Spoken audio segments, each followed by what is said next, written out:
आइए हम प्रार्थना में जाते हैं। प्रेमी परमेश्वर पिता प्रभु यीशु मसीह के नाम से आपके पवित्र चरणों में आते हैं प्रभु जी। धन्यवाद करते हैं प्रभु जी, आपने सुंदर समय दिया है प्रभु जी कि हम सबों को भला चंगा रखा है प्रभु जी। आपका धन्यवाद करते हैं। आपने हम सभी को प्रभु जी अच्छे विचार, अच्छी संगति दिया है प्रभु जी कि हम रोज प्रभु जी आपकी संगति में आने पा रहे हैं और रोज नए नए प्रभु जी ज्ञान सीख पा रहे हैं प्रभु जी। आपका वचन सर कठिन नहीं है प्रभु जी, लेकिन प्रभु जी उन भेद भरी बातों को समझने के लिए प्रभु जी आपकी सहायक की आवश्यकता है प्रभु जी। आप उस सहायक को भेजिए प्रभु जी। उन भेद भरी बातों को हमें समझाइए प्रभु जी कि हम उनको ठीक ठीक रीति से जान सके प्रभु जी, और उसको दूसरों को भी समझा सके प्रभु जी।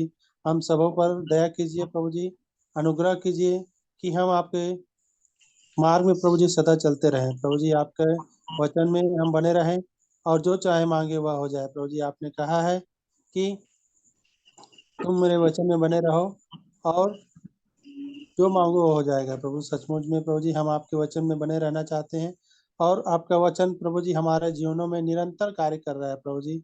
हम विश्वास करते हैं प्रभु जी कि आपने अभी तक जिसने भी आपको स्वीकार किया है प्रभु जी, आप उनसे बातें की हैं प्रभु जी। आपने हर एक विपत्ति में, हर एक समस्याओं में प्रभु जी आपने साथ दिया है प्रभु जी। और जो भी प्रभु जी मानसिक रूप से या शारीरिक रूप से अस्वस्थ है प्रभु जी, उन सबों को यीशु मसीह के नाम से प्रभु जी आपने चंगाई प्रदान की है प्रभु जी। आपने कहा है कि जो कुछ मेरे पास आता है वो खाली हाथ नहीं जाता प्रभु जी। सचमुच में कि जो भी प्रभु जी पिता के पास पुत्र के द्वारा पहुंचे वो कभी खाली हाथ नहीं जाता प्रभु जी। आपने कहा है कि यदि मेरे नाम से जो कुछ आप पिता से मांगो वह सब तुम्हें मिलेगा। सचमुच है प्रभु जी कि आपके नाम से ही सब कुछ संभव है। ऐसा हम विश्वास करते हैं प्रभु जी। इस समय को और आज के प्रभु जी मीटिंग को जो भी जुड़ रहे हैं और किसी कारण वो जुड़ नहीं पाए प्रभु जी, उन सभी को मन को प्रभु जी स्थिर करिए कि आज का वचन जो भी हम पढ़ते हैं, सुनते हैं और देखते हैं, समझते हैं प्रभु जी, उसको हम ठीक ठीक अपने हृदयों में बसा सकें और उसको हमने अपने जीवनों में प्रभु जी उतार सके। ऐसी हम पर दया कीजिए प्रभु जी। एक बार फिर से प्रभु जी हम सबको आपके चरणों में सौंपते हुए प्रभु जी इस प्रार्थना को मैं अपने उद्धारकर्ता प्रभु यीशु मसीह के नाम से मांगता हूँ। सुने और ग्रहण करें। आमीन।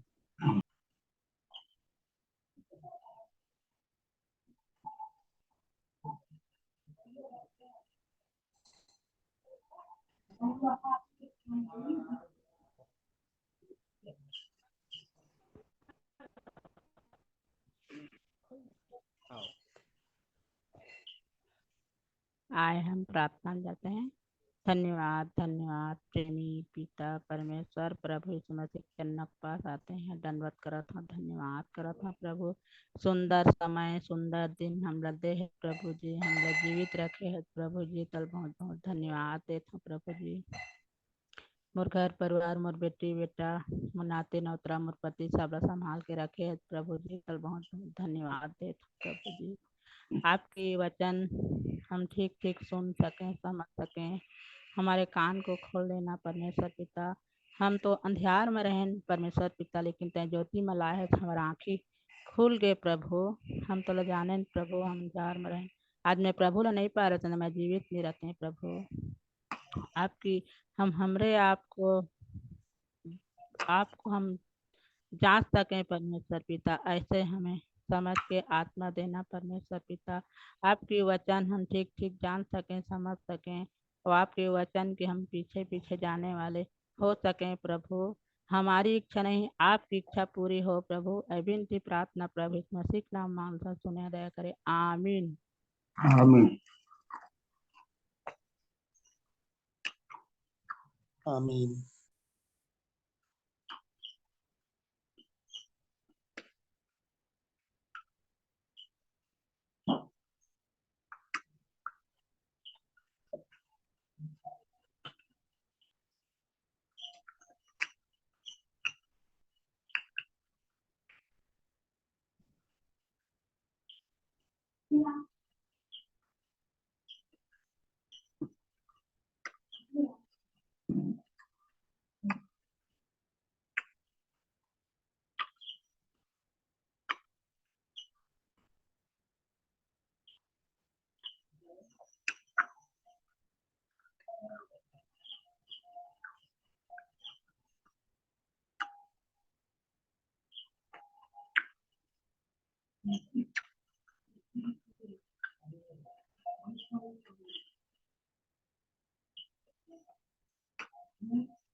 नहीं कहूँ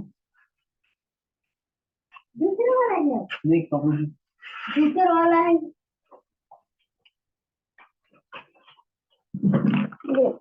नहीं कहूँगा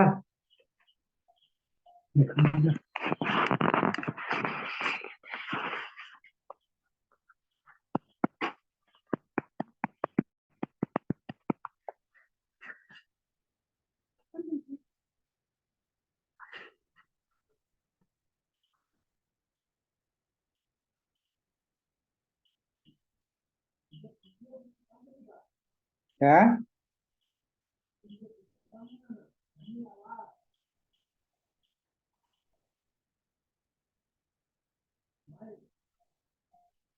यह बंदरी हो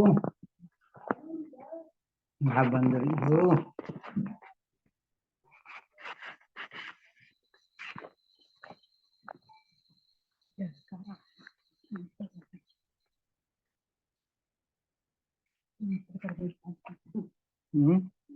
ना मोबाइल में ना लगा दूंगा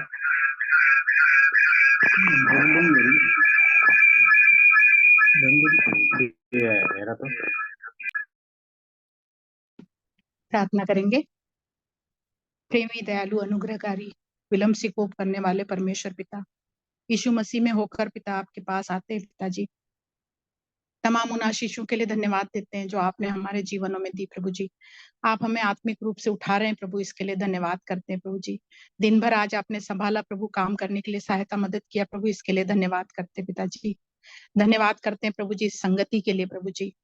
आपने एक अच्छी संगति में प्रभु जी हमें जोड़ा है प्रभु जी, जिसमें प्रभु हम आपके बारे में, आपके ज्ञान के बारे में प्रभु जी सब कुछ हम जान पा रहे हैं प्रभु जी। इसके लिए आपका धन्यवाद करते हैं प्रभु जी।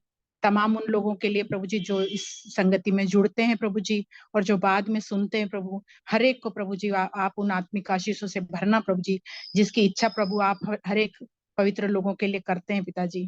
प्रभु हम प्रार्थना करते हैं प्रभु जी, संगति में जो भी वचन को बांटते हैं पिताजी, वचन के भागी होते हैं प्रभु, उन लोगों के लिए भी प्रभु जी, हर एक के लिए प्रभु हम विनती करते हैं प्रभु जी। हम प्रभु जी प्रार्थना करते हैं प्रभु जी की आपने जिस तरह प्रभु अपने बड़े नाम से अधिक वचन को महत्व दिया है प्रभु जी, हम भी इस वचन को प्रभु वो महत्व दे सकें प्रभु जी। और प्रभु दिन पर दिन प्रभु हमारे जीवन में प्रभु ये वचन बढ़ता चला जाए प्रभु जी, और इन वचन की गहराइयों में प्रभु हम बढ़ते जाएं पिता। हम ऐसी प्रार्थना करते प्रभु जी। हमारे हर एक ढिठाई को प्रभु जी, हर एक आलस को प्रभु जी, जो इस वचन के विरोध में रहते प्रभु, उनके लिए हम विनती करते प्रभु जी, वो तो हमसे दूर करना प्रभु जी, ताकि हम वचन में और पक्के और मजबूत होते जाएं प्रभु जी, ताकि अंत तक प्रभु विश्वास योग्य ठहरे प्रभु जी, और आपके वचनों में प्रभु अंत तक बने रहें प्रभु, ऐसी कृपा चाहते हैं प्रभु जी। हम प्रार्थना करते हैं भाई शेखर भाई के लिए प्रभु जी, भाई पंकज के लिए प्रभु, रूपेश भाई बेटा के लिए, अमन के लिए प्रभु जी, इन सब के लिए और जितने भी प्रभु जी आपके वचन को बांटते हैं प्रभु जी, और इस संगति को प्रभु जी आगे बढ़ाने के लिए परिश्रम करते हैं पिताजी। एक एक को प्रभु आप अपनी आशीषों से भरना प्रभु जी, एक एक को प्रभु आप आत्मा में उठाना प्रभु, हम ऐसी विनती करते हैं प्रभु जी, ताकि और अधिक प्रभु हम लोग इस संगति से प्रभु लाभ उठा सके पिताजी। हम ऐसी कृपा चाहते हैं पिताजी। धन्यवाद करते हैं प्रभु जी, जो भी वचन आज सुनने जा रहे हैं प्रभु जी, उसके लिए भी विनती करते हैं प्रभु। हमारे हृदयों को जितने भी लोग सुनते हैं प्रभु जी, कायल कीजिए प्रभु जी, हमारे हृदयों को प्रभु एक अच्छी भूमि के रूप में बनाइए प्रभु जी, ताकि जब बीज पड़े वचन का वो फलदायी होने वाला हो सके प्रभु जी, और 100 गुना फल हम अपने जीवनों में देख सकें प्रभु। हम ऐसी प्रार्थना करते हैं प्रभु जी। इस संगति में प्रभु जी जितने भी लोग जुड़ते हैं प्रभु, एक एक परिवार के लिए आपका धन्यवाद करते हैं प्रभु जी, एक एक परिवार के हर एक सदस्य के लिए आपका धन्यवाद करते हैं प्रभु जी।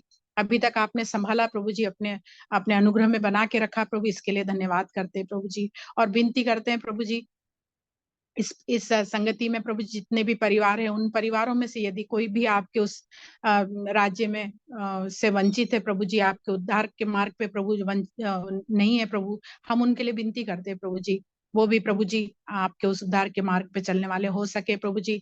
आप उनके मनों को कायल करना प्रभु जी, उनके हृदयों को बदल के प्रभु जी अपने राज्य में उनको प्रवेश कराने के लिए प्रभु आप सहायता मदद करना प्रभु जी, इसके लिए प्रार्थना करते प्रभु जी। हम धन्यवाद करते पवित्र आत्मा के लिए प्रभु जी, जो आपके वचनों को समझने के लिए प्रभु जी, आपके गुड़ भेदों को प्रभु जी, आपकी उन भेद भरी बातों को प्रभु समझाने के लिए प्रभु हमारी सहायता मदद करते हैं प्रभु जी।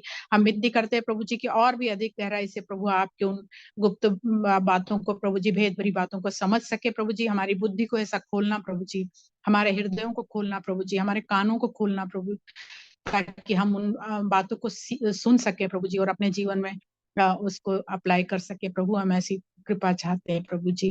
प्रभु आगे के समय के लिए प्रभु सारी बातों को प्रभु हम आपके हाथ में सौंपते पिताजी। हर एक गवाही देना प्रभु जी, हर एक वचन का सुनना और समझना प्रभु जी आपकी ओर से होने पाए प्रभु जी। पूर्ण रूप से प्रभु इस संगति को प्रभु हम आपके हाथ में सौंपती हूँ प्रभु जी, और इस छोटी विनती को हमारे उद्धार करता प्रभु यीशु मसीह के नाम से मांगती हूँ, आमीन।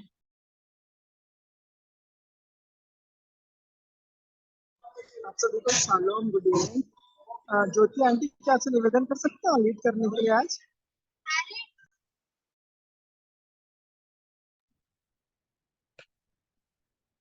अच्छा ठीक है, आप और कोई नहीं है क्या?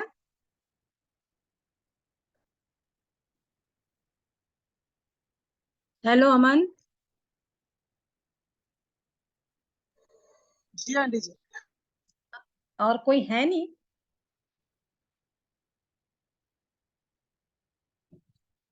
आवाज आ रही मेरी? जी आंटी आपकी आवाज आ रही है। निमिषा दीदी आप कर पाएंगे क्या जी?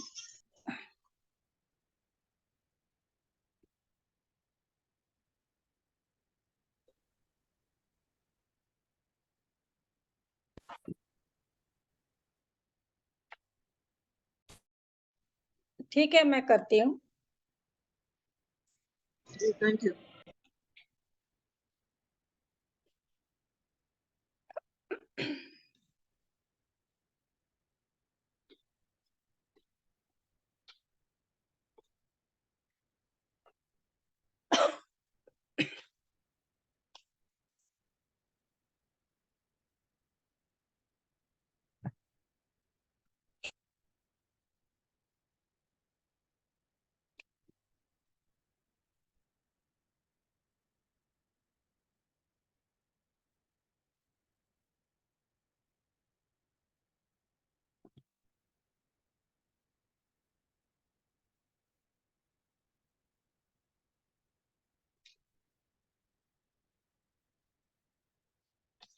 आइए आज की आराधना शुरू करते हैं।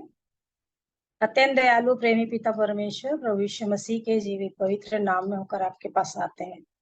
हम सब आपका धन्यवाद करते हैं क्योंकि आप हमारे भले और अच्छे परमेश्वर हैं और आपने हमारे ऊपर वो अनुग्रह की दृष्टि की जो कभी हम सोच भी नहीं सकते थे। और प्रभु यीशु मसीह के द्वारा आपने हमारे जीवन को बचाकर पवित्र लहू के द्वारा हमें पापों की क्षमा के देकर अपने साथ मेल मिलाप कराया। और आज हम आपको हे पिता हे अब्बा कह के पुकार सकते हैं। आपके नाम का धन्यवाद करते हैं। आज के दिन में प्रभु जी आपने अब तक सहायता करके हमें बचा के जीवित रखा। हर एक प्रकार के दुर्घटना से, हानि से, रोग तकलीफ बीमारी से बचाए। आपका धन्यवाद करते हैं। इस समय हम जितने भाई बहन इस जूम मीटिंग के द्वारा जुड़े हुए हैं ब्लेस्ड फैमिली में, हम सबको आपके हाथ में सौंपते हुए यही प्रार्थना करते हैं कि प्रभु यीशु मसीह के लहू के द्वारा फिर से एक बार और हमें आप हर बातों के लिए क्षमा करें। हमें हमारे अंधेरे भागों को, हमारे गुनाह अपराधों को यीशु अपने लहू से धो के हमें शुद्ध करें, ताकि जब हमारा यहाँ बैठना आपके सम्मुख हो तो हम पूरी पवित्रता के साथ आपके सामने ठहरे रहें। और इस समय पूरी पवित्र आत्मा की अधीनता में रह करके समय को बिताएं, आपके नाम को महिमा देने के लिए, जीवन से गवाही देने के लिए, वचन की जो भी बातें हैं, शेयरिंग है, जो हम सीखते हैं, सब बातों में आप सहायता करें। सो हर एक बातों के लिए आपका धन्यवाद करते हैं। इस नेट के माध्यम से प्रभु जी कोई भी व्यवधान बाधा ना होने पाए। और भी जितने लोग जुड़ना चाहते हैं सबको प्रभु यीशु मसीह आपके नाम में आशीष दीजिए, और ताकि वे जुड़े और आशीष पाए। आज के दिन में आपने जितनों को रखा है कि आपके वचन की गवाही और अपने जीवन की गवाही से आपके नाम की महिमा करें, हर एक को आपके सामर्थ्य हाथों में सौंपते हैं। पूरी रीति से आपके आत्मा की अधीनता में देते हुए आदर इज्जत महिमा आपको देते हुए विनती यीशु मसीह के नाम से मांग लेते हैं, आमीन। यह अवसर होगा कि हम में से हर एक अपने जीवन की गवाही को दे सकते हैं, या जो भी वचन से आपने सीखा हो, जो अपने जीवन में अप्लाई कर रहे हैं, जिस भी तरीके से उसको बता सकते हैं। प्रभु की महिमा के लिए आप लोग को बोलिए, बताइए। अभी आप लोग को अवसर है कि गवाही देने का। जो भी जीवन में आपने अनुभव किया है उसकी उपस्थिति का, वचन की आशीषों को बांट सकते हैं। कोई कुछ नहीं बोल रहा है। सभी को शालोम, जय मसीह की। Shalom shalom shalom. मैं उज्जैन से इंदिरा बोल रही हूँ। मैं भजन संहिता 51 पढ़ रही हूँ। परमेश्वर हमारा रक्षक है, जो परम प्रधान, जो एक दुआ के रूप में है, जो परम प्रधान की छाया स्थान में बैठा रहे, वे सर्वशक्तिमान की छाया में ठिकाना पाएगा। मैं यहोवा के विषय में कहूंगा, वे मेरा शरण स्थान और गढ़ है। वे मेरा परमेश्वर है, मैं उस पर भरोसा रखूंगा। वे तुझे बहेलियों के जाल से और महामारी से बचाएगा। वे तुझे अपने पंखों की आड़ में ले लेगा और तू अपने पंखों के नीचे शरण पाएगा। तू उसके पंखों के नीचे शरण पाएगा। उसकी सच्चाई तेरे लिए ढाल और झिलम ठहरेगी। तू ना तो रात के भय से डरेगा और ना उस तीर से जो दिन को उड़ता है, ना उस मरी से जो उस अंधेरे में फैलती है, और ना उस महारोग से जो दिन दोपहरी में उजाड़ता है। तेरे निकट 1000 और तेरे दाहिनी ओर 10,000 गिरेंगे, परंतु वह तेरे पास ना आएगा। परंतु तू अपनी आंखों से दृष्टि करेगा और उस दुष्टों के अंत को देखेगा। हे यहोवा, तू मेरा शरण स्थान ठहरा है। तूने जो परम प्रधान को अपना धाम मान लिया है, इसलिए कोई विपत्ति तुझ पर ना पड़ेगी, ना कोई दुख तेरे डेरे के निकट आएगा, क्योंकि वे अपने दूतों को तेरे निमित्त आज्ञा देगा कि जहां कहीं तू जाए वे तेरी रक्षा करे। वे तुझको हाथों हाथ उठा लेंगे, ऐसा ना हो कि तेरे पाँव में पत्थर से ठेस लगे। तू सिंह और नाग को कुचलेगा, तू जवान सिंह और अजगर को लताड़ेगा। उसने जो तुझ मुझसे इसने किया है, इसलिए मैं उसको छुड़ाऊंगा। मैं उसको ऐसे स्थान पर रखूंगा, क्योंकि उसने मेरे नाम को जान लिया है। जब वह मुझको पुकारे, तब मैं उसकी सुनूंगा। संकट में मैं उसके संग रहूंगा। मैं उसको बचाकर उसकी महिमा बढ़ाऊंगा। मैं उसको दीर्घायु से तृप्त करूंगा और अपने किए हुए उद्धार का दर्शन दिखाऊंगा। आमीन। परमेश्वर अपने वचन के पढ़े और सुने जाने पर आशीष और बरकत दे। आमीन। और भी अवसर है, आपके अपनी गवाही को दे सकते हैं। मैं आपको बता रही हूँ कि मैं जी 2001 से प्रभु को पहचानती हूँ। वैसे तो मैं नामधारी ईसाई थी, मगर बचपन से प्रभु का अद्भुत काम मेरे जीवन में, चौथी पांचवी पढ़ती थी जब से मेरे जीवन में हुआ है। और प्रभु ने मुझे माँ के गर्भ से चुना है। वचन मुझे बताया, मैंने पढ़ा उस वचन को और मैंने उसको समझा है, और निरंतर मैं उतार चढ़ाव में आगे बढ़ती जा रही हूँ। आज मैं 64 की हूँ, सर्विस करती हूँ। अभी 1 साल करीबन बचा है, 7-8 महीने। प्रभु के अद्भुत हाथों को मैंने कोविड में देखा, जब मैं सेवा कर रही थी कोविड वालों की। अद्भुत रीति से मुझे बचाया, मगर मेरे पति मेरी सेवा करते हुए ब्लैक फंगस की चपेट में आ गए। उनकी एक आंख में प्रॉब्लम आ गया, मगर दुख आने के बावजूद भी हमने प्रभु को नहीं छोड़ा है। क्योंकि जब पहले का जो जीवन अपना शैतानों के बीच में था, मगर अब है तो परीक्षाएं तो आती हैं, मगर हर परीक्षाओं में प्रभु मुझको निकाल के लेकर आता है। मेरा विश्वास मजबूत है। मैंने अपने पति को भी बचाया है, मैं भी बची हूँ। प्रभु का मैं धन्यवाद करती हूँ।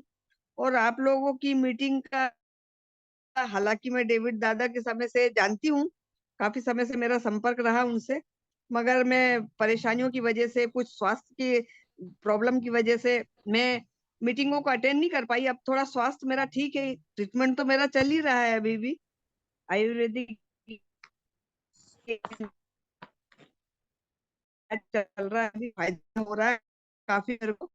और ये मीटिंग को देखने के बाद मैंने बहुत सारे लोगों को देखा है, बहुत सारी मीटिंग मैंने अटेंड करी। 2001 से 23 साल हो गए मुझे। बहुत सारी मीटिंग, बहुत सारे विश्वासी लोगों के संपर्क में, बहुत सारा उतार चढ़ाव देखा। मीटिंग को सुनने के बाद जो निरंतर हर दिन चलता है, ये मेरे लिए एक शिक्षा का केंद्र बन गया है। क्योंकि जो चीजें मैं, बहुत सारी चीजें भूल चुकी थी, बहुत सारी चीजों के संपर्क में नहीं थी। क्योंकि वचन हमें सिखाता है कि प्रेरितों से संगति करने में, रोटी तोड़ने में निरंतर लगे रहो, और ये चीज मुझे में कमी थी। तो मैंने जब रही, तो अब दिन प्रतिदिन में उन्नति करने पर चल रहा है, मेरा रिवीजन हो रहा है एक तरह से, और आगे मैं बढ़ती जा रही हूँ। मुझे आप लोगों की मीटिंग से बहुत सारी चीजें सीखने को मिलती। मीटिंग कहीं की भी हो, कुछ भी हो, अगर ये प्रभु की कलीसिया है, हम चाहे किसी भी क्षेत्र में रहते हैं, किसी भी डोमिनेशन के हो, उससे मतलब नहीं, मगर प्रभु जिसको नजदीक लाता है, पास में लाता है, तो प्रभु की कुछ उद्देश्य, कुछ योजना रहती है। ये सब चीजें मुझे पाया है, और मैं शिक्षा निरंतर कर रही हूँ, आगे बढ़ रही हूँ। प्रभु का मैं धन्यवाद देती हूँ। धन्यवाद। बहुत बहुत धन्यवाद बहन के लिए और सुंदर गवाही के लिए। प्रभु को महिमा मिले। और भी अवसर है, आप लोग अपने जीवन की गवाही दे सकते हैं। आप सबको जय मसीह की। मैं भी अपने परमेश्वर पिता का मसीह यीशु में एक बार फिर से धन्यवाद करती हूँ सुंदर समय के लिए। और मैं बच्चों को दूंगी अभी वचन के लिए। आप सभी को जय मसीह की। और मैं पिता का धन्यवाद करती हूँ कि उसने यह अवसर मेरे जीवन में लाया कि मैं सभी को वचन बता सकूं। और परमेश्वर ने मेरे से बात करी नीति वचन 27 का 11 और 12। हे मेरे बुद्धिमान होकर मेरा मन आनंदित कर, तब अपने निंदा करने वाले को उत्तर दे सकूंगा। बुद्धिमान मनुष्य विपत्ति को आते देखकर छिप जाता है, परंतु भोले लोग आगे बढ़े चले जाते और हानि उठाते हैं। और प्रभु ने मेरे से इसी वचन से बात करी है और मैं धन्यवाद करती हूँ। धन्यवाद। आप सभी को जय मसीह की। मेरा नाम मोंशिका है और मैं एक बार फिर से अपना अनुग्रहकारी पिता का धन्यवाद करती हूँ कि उसने मेरे जीवन में सबसे को जोड़ा के सामने अपनी गवाही रख पाऊँ। तो मुझे कल वचन मिला था कि कल के दिन के विषय में डींग मत मार, क्योंकि तू नहीं जानता कि दिन भर में क्या होगा। तेरी प्रशंसा और लोग करे तो करे, परंतु तू आप ना करना। दूसरा तुझे सराहे तो सराहे, परंतु तू अपनी सराहना ना करना। तो कल मेरा एग्ज़ाम था साइंस का, जो प्रभु की दया से बहुत अच्छा गया। मैंने आप लोगों को बोला था कि मेरे लिए प्रेयर करना। मैं धन्यवाद करती हूँ आप सभी का भी। तो मुझे कल जब मैंने बोला कि मेरा एग्ज़ाम बहुत अच्छा गया, एक बार नहीं बोला, 2-3 बार बोला, तो मुझे ऐसा लगा कि मैं ज़्यादा ओवर कॉन्फिडेंस में था और फिर मुझे वचन मिला कि नहीं, अपनी प्रशंसा नहीं करनी। इसलिए मैं प्रभु का धन्यवाद करती हूँ। मैंने तुरंत माफ़ी माँगी थी। और उसके बाद मुझे मिला था कि स्थान छोड़कर घूमने वाला मनुष्य उस चिड़िया के समान है जो घोंसला छोड़कर उड़ती फिरती है। और हे मेरे पुत्र, बुद्धि का मेरा मन आनंदित कर, तब मैं अपने निंदा करने वालों को उत्तर दे सकूंगा। तो मुझे ऐसा लगा कि हमारा जो स्थान है वो सिर्फ वचन है, और अगर हम वचन को छोड़ के यहाँ वहाँ घूमे तो वो अच्छा नहीं। और फिर मुझे मिला कि जैसे अधोलोक और विनाश लोक, वैसे ही मनुष्य की आंख भी तृप्त नहीं होती। तो इससे था मेरा कुछ रिलेशन, मतलब पुराने यहाँ पे उस पाप को माना भी था, अंगीकार करा था। मैं धन्यवाद करती हूँ उस समय कि प्रभु ने मुझे सामर्थ्य दी कि मैं अपने पापों का अंगीकार कर पाई। तो इसके बाद मुझे तुरंत मिला कि अपनी भेड़ बकरियों की दशा भली भांति मन लगाकर जान ले, और अपने सब पशुओं के झुंडों की देखभाल उचित रीति से कर, क्योंकि संपत्ति सदा नहीं ठहरती, और क्या राजमुकुट पीढ़ी से पीढ़ी तक बना रहता है। तो मुझे ऐसा लगा कि अभी जो हमें रोज वचन मिलते हैं, प्रभु हमसे बात करता है, अगर हमें वो बना के लगातार रखना है, तो यहाँ से जाने के बाद भी हमें सिर्फ प्रभु में ही रहना है। हमें किसी भी सांसारिक जीवन में नहीं उलझना, क्योंकि प्रभु ने बोला है कि सदा राजमुकुट नहीं रहता और संपत्ति हमेशा नहीं रहती। तो मुझे लगा कि ये वार्निंग है कि हम यहाँ से जाने के बाद भी प्रभु में ही सिर्फ बने रहे और सांसारिक जीवन में ना डूबे। और मैं धन्यवाद करती हूँ बस आप सभी का। आप सभी को जय मसीह की। आज मैं कुछ वचन कहना चाहता हूँ। नीति वचन 27 का 2 और 11। तेरी प्रशंसा और लोग करे तो करे, परंतु तू अपना ना करना। दूसरा तुझे सराहे तो सराहे, परंतु तू अपनी सराहना ना करना। और हे मेरे पुत्र, बुद्धिमान होकर मेरा मन आनंदित कर, तब मैं अपने निंदा करने वाले को उत्तर दे सकूंगा। और मुझे एक और वचन मिला है, पहला पत्रस 1 का 24। क्योंकि हर एक प्राणी घास के समान है और उसकी सारी शोभा घास के फूल के समान है। घास सूख जाती है और फूल झड़ जाता है, परंतु प्रभु का वचन युगायुग स्थिर रहता है। और यही सुसमाचार का वचन है जो तुम्हें सुनाया गया था। इसलिए सब प्रकार का बैर भाव और छल और कपट और दाह और निंदा को दूर करके नए जन्मे हुए बच्चों के समान निर्मल आत्मिक दूध की लालसा करो, ताकि उसके द्वारा उद्धार पाने के लिए बढ़ते जाओ, क्योंकि तुमने प्रभु की कृपा का स्वाद चख लिया है। आज मुझे इतने ही वचन मिले और मैं धन्यवाद करती धन्यवाद करती हूँ मैं भी, और सारा आदर मैं प्रभु को देती हूँ, और आप सबों को जय मसीह की। प्रभु का धन्यवाद हो। इन छोटे बच्चों को भी अपनी प्रार्थना में स्मरण रखें ताकि और बढ़ते चले जाएं। और भी समय भी थोड़ा देर गवाही रख सकते हैं। आप सबों को जय मसीह की। मेरी आवाज आ रही है आपको? जी आ रही है, आ रही है जी, मैं धमतरी में रहती हूँ और मेरा नाम आशा सिंदूर है। और मैं भी कुछ बातों को बताऊं, क्योंकि अक्सर तो मैं घर में नहीं रहती हूँ, प्रेयर में जाती हूँ, प्रार्थना में। जब कहीं नहीं जा पाती हूँ तो जुड़ती हूँ। तो मैं धन्यवाद करती हूँ सुंदर संगति के लिए, जो पर डे जो मीटिंग से होता है। परमेश्वर का मैं धन्यवाद करती हूँ कि प्रभु ने मुझे भी इस मीटिंग में जुड़ने का एक अवसर दिया, कुछ सीखने का, कि मैं सीख कर औरों को मैं बता सकूं। तो एक वचन को मैं पढ़ना चाहूंगी, 2 कुरिन्थियों 4:6 को। इसलिए कि परमेश्वर ही है जिसने कहा अंधकार में से ज्योति चमके, और वही हमारे हृदयों में चमका कि परमेश्वर की महिमा की पहचान की ज्योति यीशु मसीह के चेहरे से प्रकाशमान हो। और 7 पद में लिखा है, परंतु हमारे पास वह धन मिट्टी के बर्तनों में रखा है, कि यह असीम सामर्थ्य हमारी ओर से नहीं वरन परमेश्वर की ही ओर से ठहरे। सो मैं धन्यवाद करती हूँ परमेश्वर का किस वचन के लिए, कि उसने यीशु मसीह के द्वारा हमें एक नया जीवन दिया। उसके समीप आने का हमें एक अवसर मिला कि हम उसके समीप आ सके, और हमारे सृष्टिकर्ता परमेश्वर को हमने जाना और अपना जीवन को दिया। मैं उसके लिए मैं अपने जीवित परमेश्वर का धन्यवाद करती हूँ। और मैं सबसे प्रार्थना रिक्वेस्ट देती हूँ कि मैं प्रार्थना जाती हूँ कि आप सभी मेरे लिए प्रार्थना करें, कि मैं परमेश्वर के वचन को ठीक ठीक सीख कर लोगों को भी मैं ठीक ठीक सिखाने वाली बन सकूं। तो आप सभी से निवेदन है कि आप सभी मेरे लिए प्रार्थना करें। ठीक है, सबको जय मसीह की। जय मसीह की। जय मसीह की। अभी और 5 मिनट है, अपनी गवाही दे सकते हैं कोई भी। आज का नीति वचन जो हम लोगों ने पढ़ा 27 में बच्चों ने भी बताया, और उसी नीति वचन से भी मैं भी आशीष पाई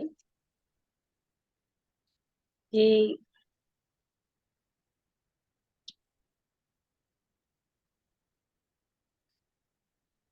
सत्रह पद में, जैसा लोहा लोहे को चमका देता है, वैसे ही मनुष्य का मुख अपने मित्र की संगति से चमकदार हो जाता है। और इस वचन को लेकर के मैंने भी अपने जीवन को देखा कि मेरी संगति कौन से मित्र से है, यीशु मसीह से। और उसकी संगति में मैं रहूंगी, तभी मेरा जीवन भी चमकदार होता चला जाएगा। जैसा लोहा लोहे को चमकाता है, वैसे ही मेरा भी जीवन अपने मित्र प्रभु यीशु मसीह की संगति से चमकदार होता चला जाएगा। बहुत सारे वचन है, परंतु समय की कमी से कारण से मैं नहीं बताएंगे, लेकिन इस वचन के द्वारा मुझे आशीष मिली। मैं प्रभु का धन्यवाद करती हूँ। और जो बेटे ने भी कहा कि बुद्धिमान मनुष्य विपत्ति को आके देखकर छिप जाता है, परंतु भोले लोग आगे बढ़े चले जाते हैं और हानि उठाते हैं।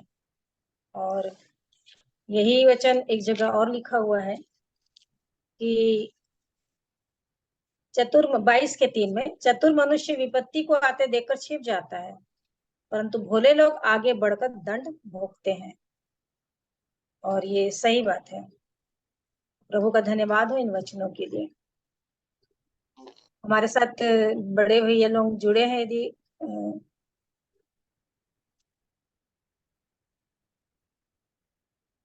पंकज भैया या शेखर भाई तो नहीं दिख रहे हैं।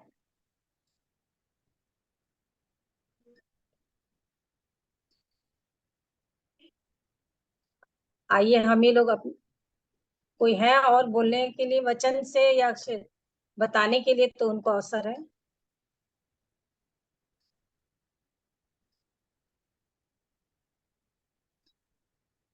और नहीं तो फिर आज के दिन मैंने जो कुछ पहले सीखा है, पहले मतलब अभी थोड़े दिनों पहले, उन बातों को मैं रखना चाहूंगी। यूहन्ना 5 कविता है ना? ज्योति है क्या शेडोल वाली? नहीं है, कविता है।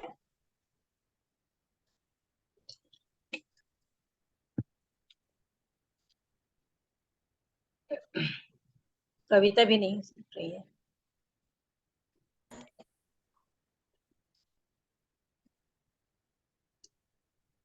ठीक है, मैं ही पढ़ती हूँ अभी।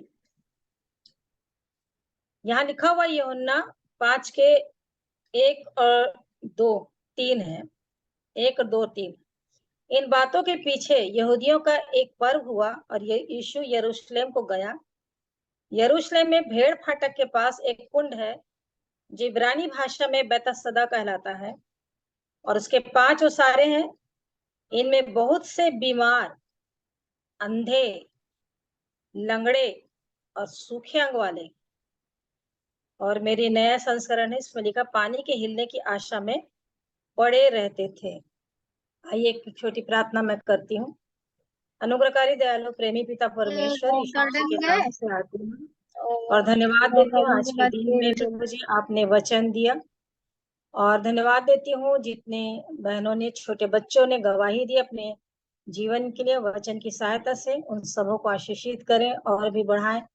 हर एक का मुंह खुलने पाए ताकि प्रभु आपके नाम की महिमा के लिए हर एक जन अपने मुंह से आपको और भी ऊंचा उठाए और अपने जीवन में उन गवाहियों के द्वारा दुष्ट की सारी शक्तियों को, दुष्ट की सारी शैतान की हर एक बातों को ढा सके और अपने जीवन में जयवंत होते चले जाएं। इस वक्त जो वचन आपने लिखा है प्रभु जी, इसके लिए भी धन्यवाद देती हूँ। पवित्र आत्मा परमेश्वर आप मेरी सहायता करें। सब बातों को आपके हाथ में सौंपते धन्यवाद से बेनती यीशु मसीह के नाम से मांगती हूँ, आमीन। यहाँ पे 2 में लिखा है, यरूशलेम में भेड़ फाटक के पास एक कुंड है। और जब मैं इसको देख रही थी तो नहमिया 3 में मुझको मिला। ये जब वहां के शहरपना और फाटक जो जले हुए थे देख करके नहमिया जब उदास होकर के और रोते हुए उपवास करके प्रार्थना करके जब रुका हुआ था, और जब उसको मिला राजा से परमिशन और वो जब निकला वहां से, तो 3 में लिखा है यरूशलेम की शहरपना का फिर बनाया जाना। और यहाँ लिखा तब एलियाशीब महायाजक ने अपने भाई याजकों समेत कमर बांधकर भेड़ फाटक को बनाया। तो सबसे पहले उन्होंने यरूशलेम की शहरपनाह को जो बनाया जाना था उसमें भेड़ फाटक को बनाया। और यहाँ पर यही बात का वर्णन हो रहा है कि भेड़ फाटक के पास कुंड है और उसमें 5 ओसारे हैं, पर इनमें बहुत से बीमार यरूशलेम में ही बहुत से बीमार। तो कलीसिया में भी इसी प्रकार से लोग पाए जाते हैं। इस बात को मैंने महसूस भी किया और ये वचन से मैंने सीखा। बीमार आत्मिक रीति से, फिजिकली रीति से भी बीमार होते हैं। तो घर में जब बीमारी आती है तो पड़े रहते हैं, जैसे बहन बता रही थी कोरोना के समय, तो बहुत ही तकलीफ होती है और बिस्तर में पड़े रहते हैं, सुस्ती लगी रहती है, आलसीपना लगा रहता है, कुछ करने का मन नहीं होता, खाने पीने का मन नहीं होता है, ना कहीं जाने का कुछ भी नहीं होता है। और ऐसी स्थिति में बीमारी की अवस्था में अब हम लोग पड़े रहते हैं, और जब जो सर्विस करता है उसको तो अनफिट में मिलता है कि रेस्ट करो। तो ये बीमार तो शारीरिक रीति से होती, इसी रीति से आत्मिक रीति से भी व्यक्ति बीमार हो जाता है। सुनता है, मन नहीं लगता है, प्रार्थना भी नहीं करने का मन होगा, न वचन पढ़ने का मन होगा, क्योंकि बीमारी ने पकड़ लिया है। वो बीमारी कोई भी हो सकती है, किसी भी प्रकार की, चाहे तो चिंता की, चाहे बहुत सारी समस्याओं की, चाहे किसी प्रकार से परेशानी की, चाहे शरीर की बीमारी से भी, सोच विचार में, क्योंकि व्यक्ति करता क्या है, कोई भी हो, यदि उसे प्रभु पर विश्वास नहीं है तो वो सबसे पहले जैसे ही यदि उसको फीवर चढ़ा या सिर दर्द हुआ तो वो सोचने लग जाता है कि ये हुआ क्यों, और वो प्रभु को छोड़ करके कई बार ऐसा होता है कि गूगल में खोजने लग जाता है और देखता रहता है कि इसका है क्या, अच्छा इसका ये है, इसका ये परिणाम, इसका ऐसे करते करते वो वहां तक पहुंच जाता है जहां पर ब्रेन में कुछ हो रहा है, और वही उस सोच विचार से वो बीमार हो जाता है। और इस रीति से बाद में उसको याद आता है, जब कोई बताता है, बोलता है, जब उसको कोई ये एनकरेज करता है कि हाँ चलो अब प्रभु के पास जाए, और तब उसका मन उधर होता है। लेकिन उसके पहले वो पूरी रीति से अपने शारीरिक बुद्धि, अपनी समझ का सहारा लेके काम कर लेता है। तो बहुत कई ऐसे लोग हैं जो जैसे ही कैंसर की बीमारी सुने तो उनका विश्वास हट जाता है, वो कैंसर में चला जाता है सीधा। इसी प्रकार आत्मिक जीवन में भी बहुत सारी बीमारियां हैं, बहुत सारे ऐसे विचार आ जाते हैं मन में जो एक आत्मिक व्यक्ति को भी बीमार बना देता है। और उसके बाद लिखा है अंधे। तो कई ऐसे लोग हैं जो आंख रहते हुए भी नहीं देखते, इसलिए तो प्रभु यीशु मसीह कहते कि तुम आंख रहते हुए भी अंधे हो, तुमको समझ में ही नहीं आ रहा, तुमको दिखता ही नहीं है, जो मैं वचन बता रहा हूँ, जो मैं कह रहा हूँ, तुम उसको, मेरे कामों को भी तुम जो देख रहे हो ना, देख के भी ना विश्वास कर रहे हो, अंधे हो। जैसा 2 कुरिन्थी उसके 4 में कविता आई क्या? नहीं आई। रेचल है ना, रेचल 2 कुरिन्थियों 4 का पढ़ देना, तो 4 का 4 से।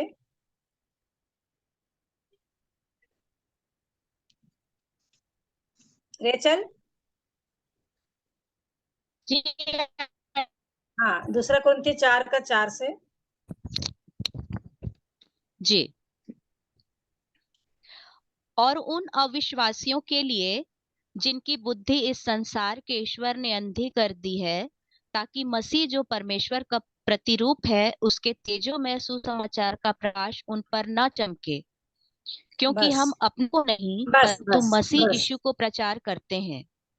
बस हाँ, तो ये तो लिखा अविश्वासियों के लिए, परंतु उसके ऊपर लिखा हुआ है 2 में पढ़ेंगे तो हमने लज्जा के गुप्त कामों को त्याग दिया और न चतुराई से चलते और न परमेश्वर के वचन में मिलावट करते हैं, परंतु सत्य को प्रकट करके परमेश्वर के सामने हर एक मनुष्य के विवेक में अपनी भलाई बैठाते हैं। परंतु यदि हमारे सुसमाचार पर पर्दा पड़ा है तो यह नाश होने वालों ही के लिए पड़ा।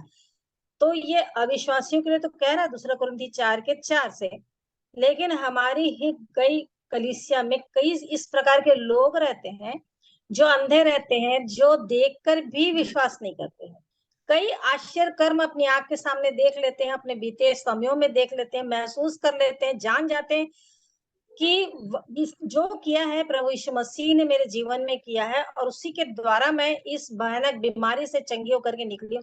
परंतु थोड़े समय के बाद उन बातों को मनुष्य भूल जाता है और फिर से अपनी उसी जीवन में चला जाता है और फिर अविश्वास पैदा हो जाता है और वचन की जो सच्चाई है उसके दिल तक नहीं पहुंच पाती, उसके मन तक नहीं पहुंच पाती, वो विश्वास से बैठता ही नहीं। जैसे इस्राएलियों को सुनाया तो गया पर विश्वास से नहीं बैठा, ऐसा ही उनके जीवन में होने लगता। तो ये आंख रहते हुए भी अंधे हो जाते हैं, आश्चर्य कर्म देखकर भी विश्वास नहीं करते हैं।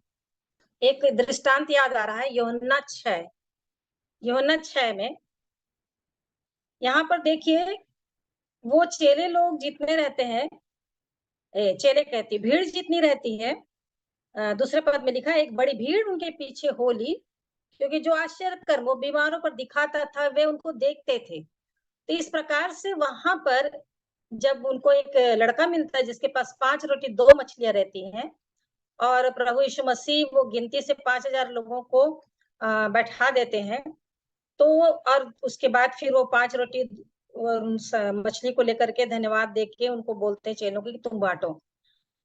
तो इस आश्चर्य कर्म को देखे रहते हैं।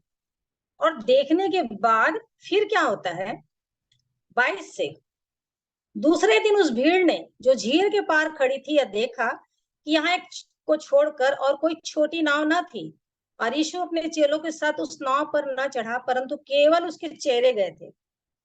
तो भी और छोटी नावें तिबरियास से उस जगह के निकट आई जहां उन्होंने प्रभु के धन्यवाद करने के बाद रोटी खाई थी। अब देखिए भीड़ के लोग क्या कर रहे हैं। जब भीड़ ने देखा कि यहाँ न यीशु है और न उसके चेले, तो वो भी छोटी छोटी नावों पर चढ़ के यीशु को ढूंढते हुए कफरनहूम को पहुंचे। तो इनके जीवन में यह आश्चर्य कर्म हुआ देख करके ये तो अच्छा है, यीशु मसीह 5 रोटी 2 मछली को बढ़ा करके इतने लोगों को खिला देते हैं, चलो चलो उसी के पीछे चलते हैं, वही आश्चर्य कर्म करेगा। और वहां पर जा करके वो खोज रहे हैं भीड़ लोग खोज रहे हैं दूसरे दिन, और उन लोग ढूंढते ढूंढते पहुंच जाते हैं कफरनहूम पर। और 25 में लिखा है, और झील के पार उससे मिलकर कहा, अब देख लीजिए ये लोग क्या कह रहे हैं, हे रब्बी तू यहाँ कब आया।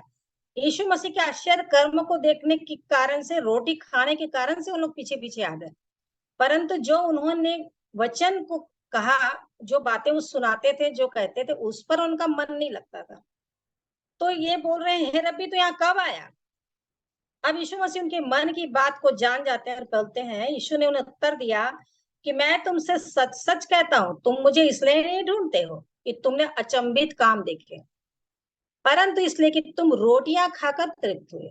सच बात है, वो लोग इसीलिए खोज रहे थे, चल आज का तो निकल गया, अब दूसरे दिन भी देखते हैं यीशु मसीह कहाँ पर है, तो फिर से हमको रोटी खिला देगा और हम चले खाने के लिए।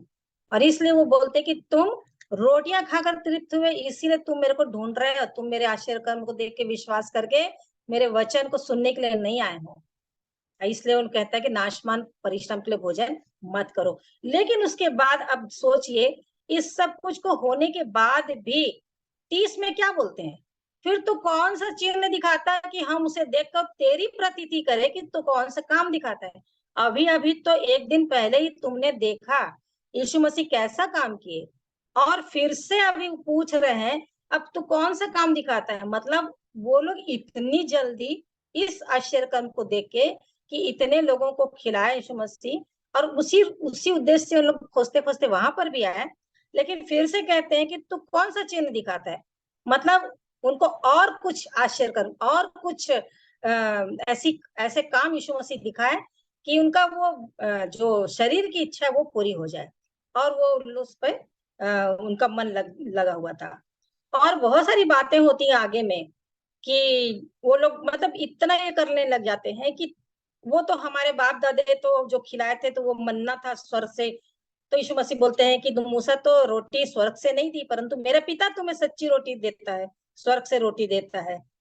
फिर ये लोग कहते हैं कि रोटी हमें सर्वदा दिया कर। ये लोग अब भी नहीं समझ रहे हैं इस किस रोटी के बारे में बात कर रहे हैं। ये वचन की रोटी के बारे में बात कर रहे थे यीशु मसीह, और ये लोग अपने वो मूसा के समय की रोटी की बात बता रहे थे कि वो तो उनको हमेशा रोटी मिलती रहती थी। तो ये बोल रहे हैं कि मैं वो स्वर्ग से रोटी दे रहा था पिता, उस रोटी के बारे में बता रहे हैं, क्योंकि परमेश्वर की रोटी वही है जो स्वर्ग से उतरकर जगत को जीवन देती है। लेकिन इनका मन जीवन की बातों में, वचन की बातों में नहीं लग रहा है, और वो क्या कर रहे हैं, हे प्रभु ये रोटी हमें सर्वदा दिया कर। लेकिन उनका मन वही रोटी पे लगा जो सांसारिक रीति से शरीर की आवश्यकता को पूरी करे। और यीशु मसीह फिर बोलते हैं कि जो मेरे पास आएगा कभी भूखा नहीं होगा, जो मुझ पर विश्वास करेगा कभी प्यासा नहीं होगा। और ऐसे करते करते बहुत सारी बातें होती हैं, पूरा अध्याय को पढ़िएगा। परंतु बहुत सारे चेले, 60 में लिखा है, सुनकर कहा कि यह बात तो नागवारे से कौन सुन सकता है। तो इस प्रकार से ये हैं जो देखकर भी विश्वास नहीं करने वाले लोग हैं। तो इसी यूहन्ना 5 में लिखा है, बीमार, अंधे, लंगड़े, अब लंगड़े की पारी आ गई है। तो कलीसिया में कई ऐसे लोग रहते हैं जो लंगड़े हो जाते हैं। पैर से, शारीरिक से लंगड़े होने वाले लोग तो अपना कुछ ना कुछ ट्रीटमेंट करते ही हैं। अंधे हैं तो वो भी कुछ ना ड्रॉप डालते रहेंगे, डॉक्टर बोलेंगे तो भाई आप इसको डालते रहिए, आपकी आंखें ईश्वर चाहेगा ऐसा बोल देते हैं तो अच्छी हो जाएगी। और वे लोग डालते रहते हैं ताकि रोशनी आ जाए, देखने लग जाए। लेकिन अंधे इस प्रकार के हैं कि वचन की बातों को भी नहीं देख पा रहे हैं, न सुन करके विश्वास कर पा रहे हैं, और आंखें बंद हैं, क्योंकि संसार के ईश्वर ने कई बार अंधे कर देती। क्योंकि अपन सुनते भी हैं तब भी वहां पर विश्वास करने वाला मन नहीं रहता है। क्यों? लूका 8:12 में लिखा हुआ है कि वचन को सुन करके ऐसा ना हो। लूका 8:12 में पढ़ लेती हूँ। वहां पे लिखा हुआ है, मार्ग के किनारे के वे हैं जिन्होंने सुना, तब शैतान आकर उनके मन में से वचन उठा ले जाता है कि कहीं ऐसा ना हो, कहीं ऐसा ना हो। बैठे रहते हैं, कलीसिया में भी बैठे रहेंगे, लेकिन कई वचन ऐसे हट जाते हैं उनके मन से, उनको समझ में नहीं आता है। कई बार तो बताने से बोलते हैं, अच्छा ये भी बताए, अच्छा मैं तो नहीं सुन पाया, अच्छा मेरे को तो नहीं पता। ऐसा होता है। तो मार्ग किनारे की बात हो जाती है कि उनके मन से जो सुन रहा मन, उससे वचन को उठा करके ले जाता है। कहीं ऐसा ना हो। ये दुष्ट इतना चालाक है कि वचन को सुन, कान खुला रहेगा लेकिन वो मन में तक जाने से रोक देता है। और कहीं ऐसा ना हो कि वे विश्वास करके उद्धार पाए। कहीं ऐसा ना हो कि जो वचन बताया जा रहा है आपका मन उसमें विश्वास कर जाए और आपका जीवन और आगे बढ़ जाए, उन्नति कर जाए। अरे ये बात न सुने तो अच्छा है, तो ये बात मत सुने। शैतान यही चाहता है, जो भी जीवन की बातें हैं, जो आगे बढ़ने की बातें हैं, यदि वो होती रहती ना, वो बिल्कुल नहीं चाहता है कि आज इसकी आत्मा को नहीं, क्योंकि वो सुनता रहता है, वो भी सुनता रहता है। तो वो मन से उठा कर ले जाता है कि कहीं ऐसा ना हो, और इसलिए वो करता है कि विश्वास मत हो। यदि इनका विश्वास हो गया तब तो मेरा काम ढीला हो जाएगा। ये डरता रहेगा, ये भय खाता रहेगा, तो मेरे लिए तो घुसने के लिए जगह मिल जाएगी इसके अंदर। मैं तो यही चाहता हूँ कि ये डरे, ये निराश रहे, ये उदास रहे, ये सोचता रहे, इसके विचार में ये सारी बातें घूमती रहे, ऐसा क्यों हो गया, वैसा क्यों हो गया, खोजता रहे, जाता रहे, पूछता रहे, बस इसी में रहे, और इस वचन की ओर उसका मन ही मत लगे। तो इस प्रकार से वो अंधा करके रखा रहता है। फिर लंगड़ा बताने जा रही थी मैं। प्रभु का धन्यवाद हो कि उसकी सहायता से ही बताने पा रही। और कई ऐसे लोग रहते हैं, लंगड़े रहते हैं, तो लंगड़े भी वचन पे, याकूब में जो बोला हुआ है, चलने वाले बनो, केवल सुनने वाले नहीं। सब जानते हैं हम लोग, और सच में ये वचन तो इसीलिए दिया गया है, जो मेरे वचन पर चलता रहेगा, है ना। 8 में लिखा हुआ है, 8:52 में लिखा हुआ है, यदि कोई, मैं 20 से पढ़ रही हूँ, यदि कोई मेरे वचन पर चलेगा तो अनंत काल तक मृत्यु का स्वाद न चखेगा। चलने वाला जीवन बहुत जरूरी है। भले ही तकलीफ होगी, सकरा रास्ता है, हो सकता है लेट कर घसीट कर ऐसे ऐसे करके निकलना पड़ेगा, क्योंकि मुश्किल होता है। कभी ऐसे करेंगे तो ये छिल जाएगा, ऐसे करेंगे तो इधर छिल जाएगा। तकलीफ होगी, कई परेशानी आएगी, परंतु करना ही पड़ेगा। जो कह दिया वो करना ही पड़ेगा। बहुत सारे वचन को हम लोग ना पढ़ लेते हैं और पढ़ के बताने में भी नहीं पीछे हटते हैं, बहुत आसानी से बता देते हैं, बहुत एकदम ऐसा कि ऐसे ही है। लेकिन जब उसको करेंगे ना, तब महसूस होता है कि कैसा उसके लिए तकलीफ होता है, और कैसे वो उसको सीखना पड़ता है आज्ञा को मानने के लिए। तभी तो यीशु मसीह के बारे में लिखा है कि दुख उठा उठा कर और आंसू बहा बहा कर, दोनों बात है। ऐसे नहीं लिख दिया दुख उठाया आंसू बहाया, ऐसे नहीं लिखा हुआ है। दुख उठा उठा कर, आंसू बहा बहा कर आज्ञा माने सीखी।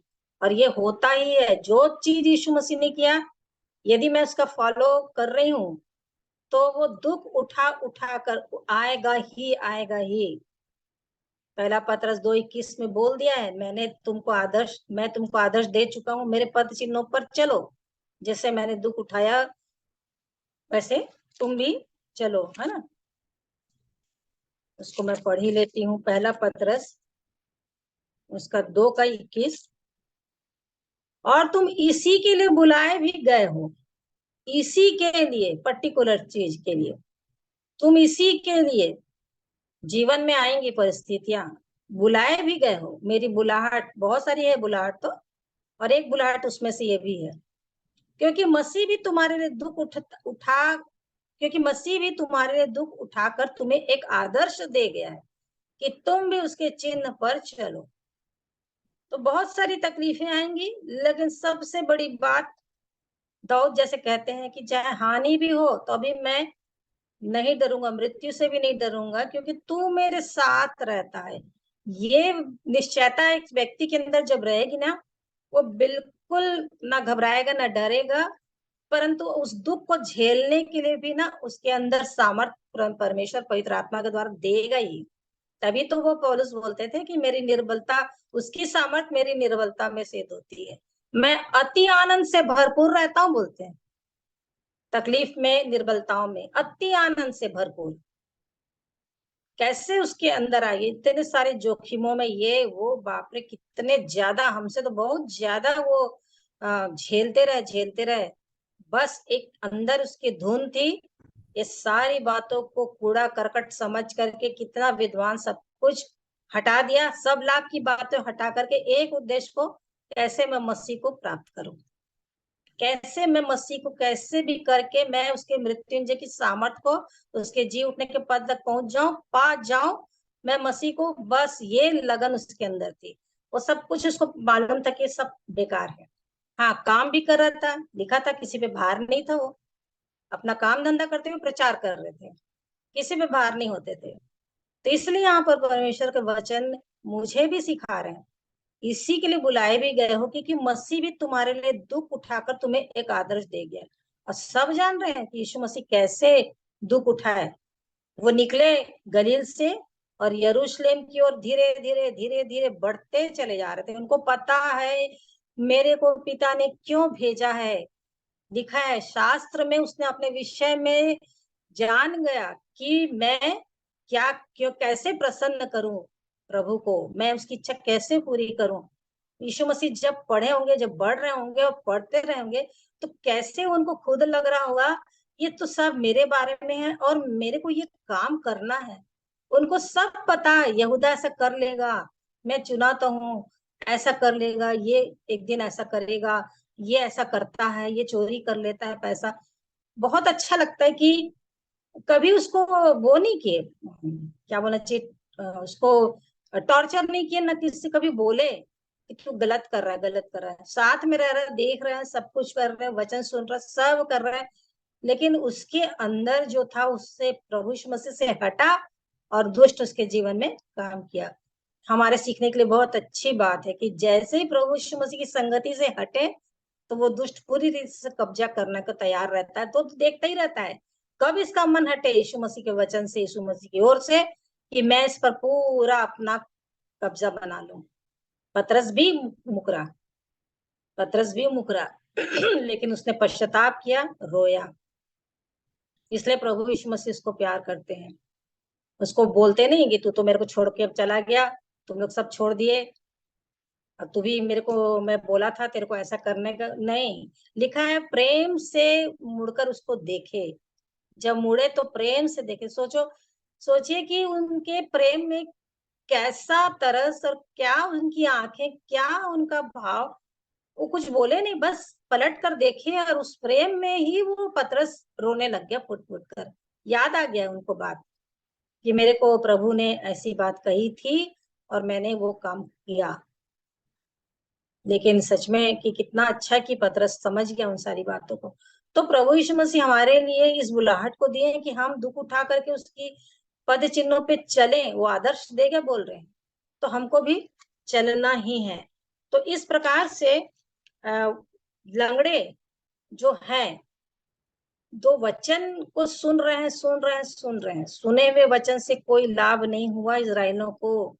प्रत्यक्ष रूप से परमेश्वर बोले।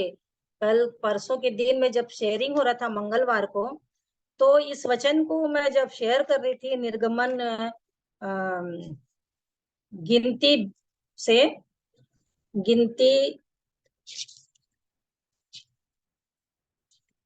उसका 20 है, नहीं गिनती 20 नहीं है, जहां पर वो आज्ञा देते हैं,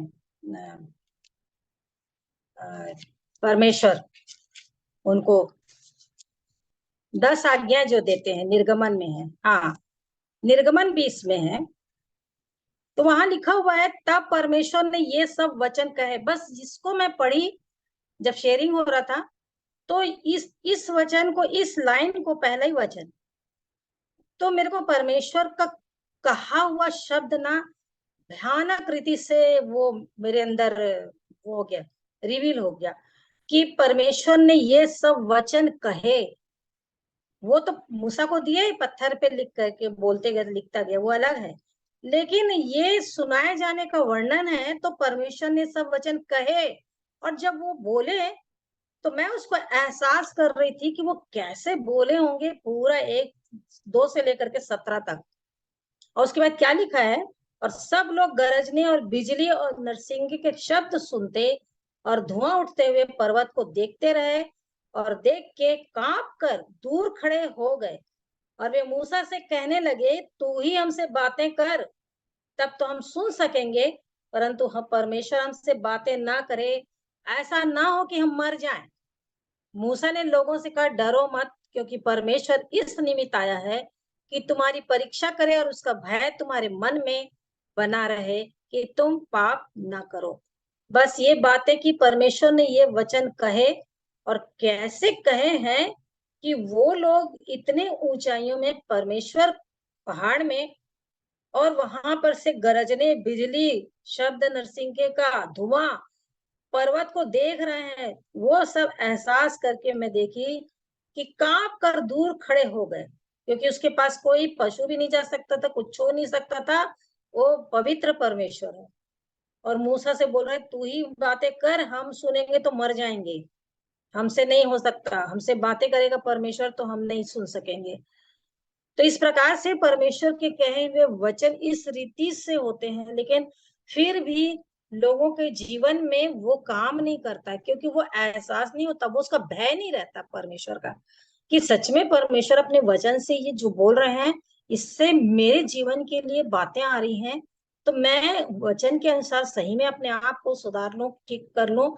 इसी जीवन में रहते हुए, सांस करते हुए, मैं अपने आप को इस वचन के अनुसार बना लूं, जो उसने मेरे को, मेरे अंधेरे भागों को दिखाया है, और मेरे गुप्त पापों को दिखाया है, मेरे ढिठाई के पापों को दिखाया है, मैं मान लूं, छोड़ दूं, और बिल्कुल पवित्र आत्मा की सहायता से मैं उस मार्ग में चलूं जिसमें प्रभु मेरे को नम्र और दीन बनाए, है ना। वो तो कहते हैं कि यशाया 57 का 15, क्योंकि जो महान और उत्तम और सदैव स्थिर रहता और जिसका नाम पवित्र है, वह यो कहता है, मैं ऊंचे पर और पवित्र स्थान में निवास करता हूँ, और उसके संग भी रहता हूँ जो खेदित और नम्र है, कि नम्र लोगों के हृदय और खेदित लोगों के मन को हर्षित करूं, नम्रों की आत्मा और चूर मन जिलाने को, कोष्टक में लिखा है। तो ये प्रभु ने मेरे को एक दिन फिर से सिखाया था कि मैं वो अभिमानियों के साथ नहीं रहता, ना ही उन लोगों के साथ जो अपने आप को किसी रीति से दिखा दिखा करके बताते हैं कि देखो मैं भी कुछ हूँ, और क्योंकि मैं सब कुछ देखता हूँ, लेकिन मैं उनके साथ रहता हूँ जो नम्र और मन में दीन होकर के रहते हैं, क्योंकि वहां पर भी लिखा हुआ है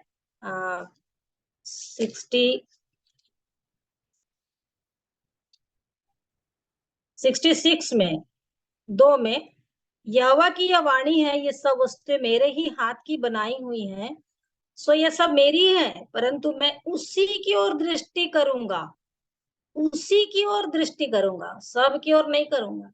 मुझको सीधा सीधा बोले, यदि तेरे जीवन में है ऐसा, तो ही मैं दृष्टि करूंगा, तेरी प्रार्थना को सुनूंगा, तेरी ओर अपना मन लगाऊंगा, तेरे को देखूंगा, जब तू मेरे को पुकारेगी तब सुनूंगा, तो मैं उसी को दृष्टि करूंगा जो दीन और खेदित मन का हो, और मेरा वचन सुनकर थरथराता हो। वाकई में ये बातें होनी है, तभी वो मेरे जीवन में काम करते हैं और ज्यादा। तो वचन सुनकर थरथराता हो, कांपना चाहिए, कांपना चाहिए हम लोग को भी, वचन को देखकर, सुनकर, पढ़कर, कि मेरे मेरे लिए बोल रहा है परमेश्वर।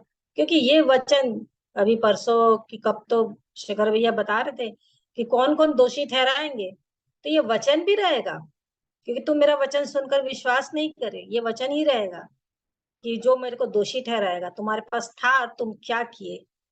तो इस प्रकार से चलने के जीवन में भी हम नहीं चल पाते हैं, लंगड़े हैं, अभी भी लंगड़े हैं। इसलिए मैंने अपने जीवन को देखा, लंगड़ापन तो नहीं है, क्योंकि अब तक तो हो जाना चाहिए चलने के जीवन में, है ना, समय के अनुसार तो गुरु हो जाना चाहिए लिखा हुआ है। तो और लिखा है सूखे अंग वाले, कलीसिया में ये लोग भी हैं सूखे अंग वाले। कैसे हैं? मुंह से गवाही नहीं निकलती। परमेश्वर ने इतना बड़ा काम किया, उद्धार दिया है, जिसके लिए हमारी सोच समझ से परे हमको मालूम ही नहीं था कि ऐसा कुछ होता है।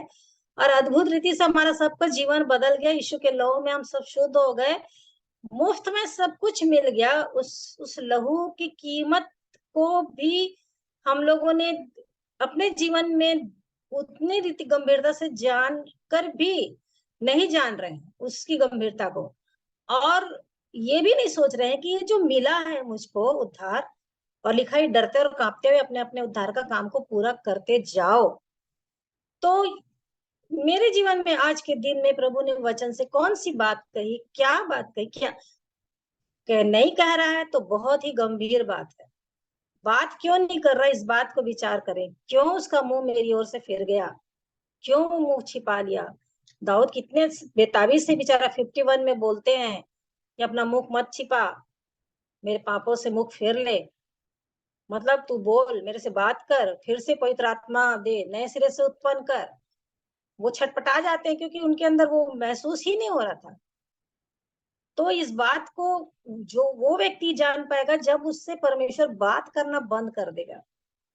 यदि कोई घर में है और कोई पिता अपने बच्चे से या माँ अपने बच्चे से बात न करे, वो बेटा सोचता रहेगा, बेटी सोचते रहे क्या हो गया आज क्यों बात नहीं कर रहे हैं, क्या हो गया आज बात नहीं कर रहे हैं। और हमसे पिता बात ही नहीं कर रहा, हम मस्त अपना पढ़ते जा रहे हैं, क्योंकि हमको रूटीन करना है। नीति वचन 1, भजन संहिता 5 हो गया, बंद कर दिए, खत्म। उसके बाद हम दिन भर अपने में, क्या सच में भजन संहिता पहला के अनुसार दिन रात उस पर ध्यान करने का, दिन रात। व्यवस्था विवरण 1:8, तेरे चित्त से, मैं इसलिए नहीं बोल रही हूँ कि मैं को बोलना आ रहा है, नहीं, प्रभु मेरे को बताते जा रहे हैं। इस वक्त आत्मा में मेरा कोई वो नहीं था, तैयारी कोई नहीं थी, लेकिन प्रभु का धन्यवाद हो कि वो सिखाते जाते हैं, मेरे को सिखाते हैं, तो मैं उसको बोलते चले जा रही हूँ। तो तेरे पुस्तक, व्यवस्था की पुस्तक तेरे चित्त से कभी ना हटने पाए, रात दिन इसमें। भजन संहिता 1 में भी रात दिन वो ठट्ठा करने वालों की मंडली में नहीं बैठता, दुष्टों की युक्ति पर नहीं चलता, पापियों के मार्ग में खड़ा नहीं होता। और फिर वो क्या करता है, तो वो वही काम करता, व्यवस्था से आनंदित रहता, प्रसन्न रहता रात दिन। और ये सही में होता है जीवन में। यदि सच में ठान लेंगे ना कि मैं प्रभु के पीछे चलूंगी और प्रभु आपके छोड़ कुछ बात मेरे मन में मत आए, तो ये होता ही है। भले ही होगा थोड़ा 100 में 1-2% हट जाएगा कभी कभी, लेकिन जिसका मन लगा रहेगा ना, वो फिर वो उसमें ही मगन रहेगा। उसको तो यही लगेगा कि यीशु मसीह आपको ही देखना चाहूं मैं, और कुछ नहीं, मेरे को तो और कोई से मतलब नहीं।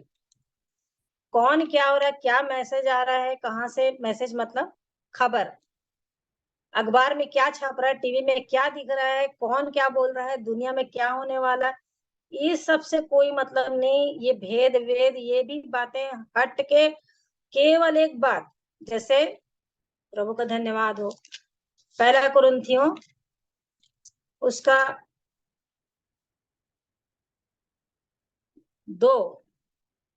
2 में लिखा है कि एक मैं पढ़ती हूँ, मैं एक कर दो। और हे भाइयों, जब मैं परमेश्वर का भेद सुनाता हुआ तुम्हारे पास आया, तो वचन या ज्ञान की उत्तमता के साथ नहीं आया, क्योंकि मैंने यह ठान लिया था कि तुम्हारे बीच यीशु मसीह वरन क्रूस पर चढ़ाए हुए मसीह को छोड़ और किसी बात को ना जानो। बस वो क्रूस पर चढ़ाए हुए मसीह को छोड़ किसी बात को नहीं जानने वाला ही ऐसा बना के वो अपने मन में ठान लिया था। और इसलिए बोलता, मैं कोई ज्ञान की उत्तमता, वचन की बातों को सामर्थ्य दिखाने, ये सब के लिए नहीं आया, बस मैं यीशु मसीह के क्रूस के जीवन का ही वर्णन करने के लिए आया हूँ कि वो कैसा है और वो कैसे जीवन को बदलता है। और इस प्रकार से सूखे अंग वाले जो रहते हैं वो अपने जीवन में परमेश्वर की गवाही को, परमेश्वर की महिमा करने को, यहाँ तक कि स्तुति आराधना होती भी रहती है तो भी मैं तो जानती हूँ, देख लेती हूँ, दिख जाता है कहना चाहिए, मैं जानबूझ के नहीं देखती पर दिखता है। तो क्या होता है कि वो लोग जो आते हैं आराधना करने के लिए आत्मा और सच्चाई से बोल रहे हैं, लेकिन आत्मा और सच्चाई है कहाँ? मुंह से तो मेरा आदर करते हैं, उनका मन मुझसे बहुत दूर रहता है, वचन में लिखा है। और यही होता है आराधना में भी, सूखे अंग रहते हैं, मुंह दिया खुलता नहीं, गला दिया खुलता नहीं, हाथ दिए ताली नहीं बजता, कुछ नहीं होता, क्योंकि वो प्रभु में मगन होना जानते नहीं कि प्रभु की उसका एहसास, उसकी उपस्थिति का एहसास भी नहीं होता। यिर्मयाह 2 उसका 25 पद, यिर्मयाह 2 उसका 25 पद, वहां पे लिखा हुआ है, अपने पांव नंगे और गला सुखाए न रह, परंतु तूने कहा नहीं। है ना, ये बोल रहे परमेश्वर का वचन, अपना पांव नंगा मतलब सुसमाचार सुनाने के लिए निकल, और गला सुखाए मत रख, बोल, परंतु तूने कहा नहीं। इतनी ढिठाई आ गई जीवन में, नहीं, ऐसा नहीं हो सकता, क्योंकि मेरा प्रेम दूसरों से लग गया है और मैं उनके पीछे चलती रहूंगी। क्या किया परमेश्वर ने, क्या किया यीशु मसीह ने, क्या किया उसके लहू ने, क्या किया पवित्र आत्मा ने, सब कुछ दे करके परमेश्वर ने मुझे यहाँ तक लाए। और अब ऐसे समय में जब प्रभु का आना है तो मेरा प्रेम दूसरों से लग गया है, अब मैं उनके पीछे चलती रहूं, मैं आपका नहीं करने वाली, मैं आपको भूल गई। ऐसा हो सकता है क्या? कोई इतना बड़ा उपकार करे, इतने बड़ा एहसान करे, इतना बड़ा काम करे जीवन में, कि मैं उसके कामों का, उसके कर्मों का, उसके उपकारों का बदला इस रीति से दूं? है ना, वचन याद आते जा रहे। व्यवस्था विवरण 32 उसका 6, व्यवस्था विवरण 32 उसका 6, हे मूढ़ और निर्बुद्धि लोगों, क्या तुम यहोवा को यह बदला देते हो? हे मूढ़ और निर्बुद्धि लोगों, क्या तुम यहोवा को यह बदला देते हो? क्या वह तेरा पिता नहीं है जिसने तुमको मोल लिया है? उसने तुमको बनाया और स्थिर भी किया है। प्रभु अपने वचन से बोल रहे हैं, कितने मूढ़ हो गए हो, कितने निर्बुद्धि हो, तुम यहोवा को यह बदला दे रहे हो? क्या उसके उपकारों का यह बदला हो रहा है आज? क्या वो तेरा पिता नहीं है जिसने तेरे को मोल लिया है, तुझको बनाया है, स्थिर भी किया है? और पूरी बातें जब आप पढ़ेंगे 32 को ऊपर से लेके, मतलब उसके वहां 6-7 से लेकर के एक एक बात के लिए परमेश्वर का प्रेम झलकता है, 10, 11, 12, 13, लेकिन 15 में लिखता है, परंतु यशरून मोटा होकर लात मारने लगा, तू मोटा और हृष्टपुष्ट हो गया और चर्बी से छा गया है। तब उसने अपने सृजनहार ईश्वर को तज दिया, अपने उद्धार मूल चट्टान को तुच्छ जाना। आज कई लोग बैक स्लाइड हो गए, कई लोग चले गए, भूल गए, छोड़ दिए प्रभु को, कैसे होता है पता नहीं। तो इस प्रकार से परमेश्वर बोल रहे हैं कि क्या निर्बुद्धि हो तुम, इतने मूढ़ हो गए हो, यहोवा को ये बदला देते हो। और मलाकी में तो बहुत सारी बातें हैं कि वो तेरा पिता नहीं है क्या? एक बच्चे का बाप यदि उसको कुछ ना भी दे तो भी उसका पिता है, यदि उसकी इच्छा ना भी पूरी करे तो भी उसका पिता है, क्योंकि उसका पिता है वो दूसरों को जा करके नहीं बोलेगा कि तू मेरा पिता है, वो उसी को कहेगा कि आप मेरे पापा। डांटेंगे, मारेंगे, फिर उसको प्यार भी करेंगे। हो सकता बच्चा भी गुस्सा हो जाए, हट जाए, रूठ जाए, खाना ना खाए, आप मेरे को मेरी इच्छा पूरी नहीं किए, मेरे को दिए नहीं। उसका पिता जानता है कि वाकई में अभी दूंगा, इसके लायक नहीं है ये, समझाएंगे, बताएंगे। ऐसा नहीं कि मारे और डांटे तो उसका पिता नहीं है, पिता है। आज भी प्रभु हमको हमारे पिता है, तभी तो हमको ताड़ना देते हैं, सब सिखाते हैं, बताते हैं। तो हम क्या बदला दें उसको, हम उसके उपकारों का क्या बदला दें? हे मेरे मन, यहोवा को धन्य का 103 सब जानते हैं, उसके उपकारों को ना भूलना, किसी भी उपकार को नहीं भूलना। तो कह रहा है कि क्या तुम उसको ये बदला देते हो? क्या वो तेरा पिता नहीं है? यशरून मोटा हो गया और लात मारने लगा, मतलब भूल गए, तज दिया। तो इस प्रकार से सूखे अंग वाले कह रहा है कि मैं अपना गला भी, मतलब नहीं, मेरा गला सूखा है लेकिन नहीं, पाँव नंगा है, कोई बात नहीं, परंतु मैं क्या कर रही हूँ, अब तेरे लिए ना खोलूंगी गला, ना जाऊंगी, कुछ भी नहीं काम करने वाली, क्योंकि मेरा प्रेम दूसरों से लग गया है। कितनी भयानक बात है कि मेरा प्रेम यीशु मसीह को छोड़ करके कहीं और चला गया है। यशायाह 52 उसका 2 में भी लिखा हुआ है, अपने ऊपर से धूल झाड़ दे, हे यरूशलेम उठ, हे सियोन की बंदी बेटी अपने गले के बंधन को खोल दे। यरूशलेम उठ, और हे सियोन की बंदी बेटी, जिसने भी बंदी बना लिया है, जिसने भी तेरे को अपने कब्जे में कर लिया है, मतलब दुष्ट ही किया है, अपने गले के बंधन खोल दे, अपने गले के बंधन खोल दे। नीति वचन 31 30, नीति वचन 31 है 9, अपना मुंह खोल, नहीं 8 से पढ़ती हूँ, गूंगे के लिए अपना मुंह खोल और सब अनाथों का न्याय उचित रीति से किया कर, अपना मुंह खोल और धर्म से न्याय कर और दीन दरिद्रों का न्याय कर। तो इस रीति से अपना मुंह खोल, और कहता है वचन में, भजन से मैं अपना मुंह खोल, मैं उसे भर दूंगा, अपना मुंह पसार, मैं उसे भर दूंगा। तो यरूशलेम की सियोन की बेटी से कह रहा है कि हे बंदी बेटी सियोन की, हे बंदी बेटी, तू अपने गले के बंधन को खोल दे। बोल प्रभु के लिए, अपने मुंह को खोल, उसकी महिमा के लिए खोल, उसकी स्तुति करने के लिए खोल, उसके गीतों को गाने के लिए खोल, उसके वचन को बताने के लिए खोल। मत कर कि मेरा प्रेम दूसरे से लग गया है, मत बोल। तो इस प्रकार से परमेश्वर हमें चिताता है कि बहुत से बीमार हैं, बहुत से अंधे हैं, बहुत से लंगड़े हैं और बहुत से सूखे अंग वाले हैं। आज हाथ भी सूखा हुआ है, तभी ना हमारे हाथ से न ही देने का हाथ बनता है, देख कर भी हम देने के लिए, जबकि परमेश्वर ने कहा है, दिखा दिया पौलुस ने काम धंधा करते हुए दूसरों की सहायता करने के लिए, कैसे निडी लोगों के लिए। और मत्ती 25 में सारी बातें हैं, 25 से आगे, कि तुम ये काम किए हो कि नहीं किए हो, देखो अपने आप को। और वो दाहिने हाथ रहते हैं और वो बाकी लोग बाएं हाथ रहते हैं जो नहीं किए रहते हैं। मैं बीमार था, मैं नंगा था, मैं भूखा था, सारी बातें, लेकिन मैं कैद में था, सब है।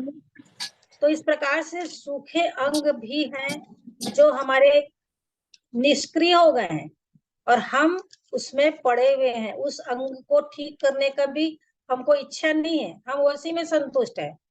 हम पा लिए हैं, उद्धार खत्म हो गया और हमको अब आगे कुछ नहीं करना है।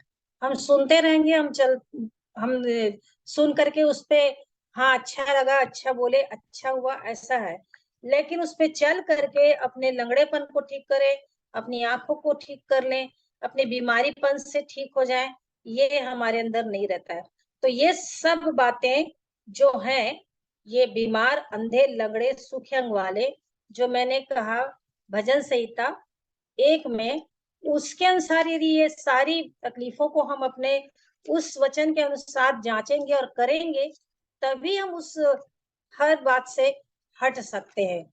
ये बहुत ही अच्छा वचन है मेरे जीवन के लिए और हम सबके जीवन के लिए। क्या ही धन्य है, मतलब यहाँ पर लिख रहा है क्या ही धन्य है, यहाँ पर कहीं नहीं लिखा कि क्या ही अच्छा, क्या ही वो खुशनसीब, या ऐसा कुछ नहीं। क्या ही धनी, क्या ही अच्छा वचन पढ़ने वाला, ऐसा कुछ नहीं। वह पुरुष जो दुष्टों की युक्ति पर नहीं चलता। कई ऐसे लोग हैं जो परमेश्वर की इच्छा से हट के दुष्टों की युक्ति को भी पकड़ लेते हैं हमारे में से, बोलते हैं, जैसे शद्रक मेशक अबेदनगो का मेरे को बहुत अच्छा उदाहरण लगता है। वो लोग सोच सकते थे वहां पर तीनों जने, हमको थोड़ी देर ही तो झुकना है ना, झुक लेते हैं यहाँ पर। मन से तो हम तो मालूम है, हम तो प्रभु को ही, परमेश्वर को ही मानते हैं और परमेश्वर की ही इच्छा पूरी करते हैं। थोड़ी हमारी जान भी बच जाएगी, थोड़ा सा हम झुक जाते हैं उसकी मूर्ति के सामने, लेकिन उस युक्ति को नहीं वो लोग करते हैं। लेकिन वो लोग इस बात पे ठन जाते हैं कि चाहे हमको, वो नहीं कहते कि बुझाने की सामर्थ्य रखता है, लेकिन वो कहते हैं ये हम इसमें जल भी जाएंगे तो भी कोई बात नहीं है, और परमेश्वर हमको बचा भी सकता है इससे। हम लोग दोनों बात में तैयार है, लेकिन हम परमेश्वर में ही उसकी इच्छा में बने रहेंगे, विश्वास में बने रहेंगे, और वाकई में परमेश्वर उनके इस विश्वास का आदर करके उनके साथ चौथे परमेश्वर का, मनुष्य का पुत्र के रूप में आ जाते हैं। तो इस प्रकार से दूसरा है ना, पापियों के मार्ग में खड़ा होता है। तो जो चलेगा तो वो खड़ा होता ही है थोड़ी देर के लिए, तो पापियों के मार्ग में खड़ा नहीं होता है। और इसके लिए बहुत अच्छी बात नीति वचन 1 में लिखा हुआ, आप लोग सब पढ़ लिए हैं, बस मैं इसको बस आपको बताना चाह रही कि वहां पर कितनी अच्छी बातें लिखी हुई हैं कि वो कैसे वो पापियों के मार्ग में खड़ा नहीं होता है। वहां पे लिखा हुआ है, यदि हम कहें हमारे संग चल, 10 से लिखा हुआ है, ये पापी लोग तुझे फुसलाए, उसकी बात नहीं मानना, यहाँ से पूरा लिखा हुआ है। तो इस प्रकार से पापी व्यक्ति के उसमें नहीं चलने वाला व्यक्ति, खड़ा नहीं होने वाला व्यक्ति ही धन्य है, और न ठट्ठा करने वालों की मंडली में बैठता है। और ये बात भी होती है, हम विश्वासियों के बीच में भी होती है।